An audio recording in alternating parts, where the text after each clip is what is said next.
your role as a peer reviewer is critical. Of course, this is the gatekeeping process of the academic literature, as we've talked about, and as we're all well aware. This provides you with an excellent way to keep up to date in your field.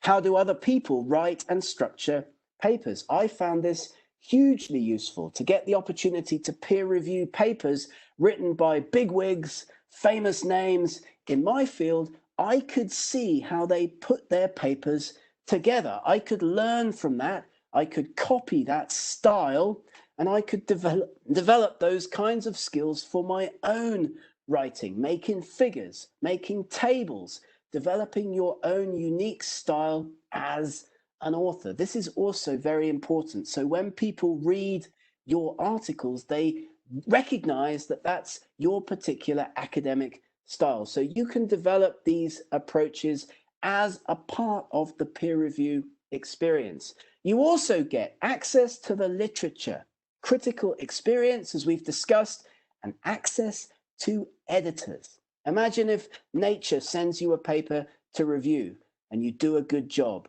You are in direct personal contact then with the editor in your subject area at Nature. You've done a good job in the peer review process. He or she will look favorably, more favorably, upon your next submission. They will, of course, it's human nature. And also you will gain ideas and directions for your own research. A lot of this, getting work published in journals, is about salesmanship, selling your work to those international journals. You can learn from the work of others. You can stand on the shoulders of giants, other people in your research field, and you can learn how to sell your research to academic journals. So I get invited to perform peer review from a journal. Ask yourself two key questions. Is this important and interesting, or is it trivial? And are the methods appropriate? Remember, the number one place in which articles tend to get rejected is in perceived issues in the methods section.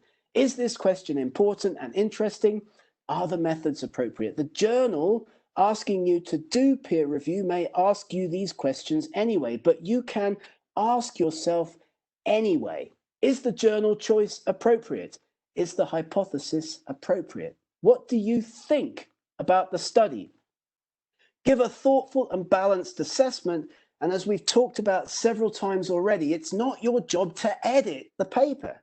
Talk about the academic content. If you feel there are language issues, send the paper back to the journal. Don't get caught in that trap, as we've talked about already, spending ages editing, talking about the language. That's not your role as a peer reviewer.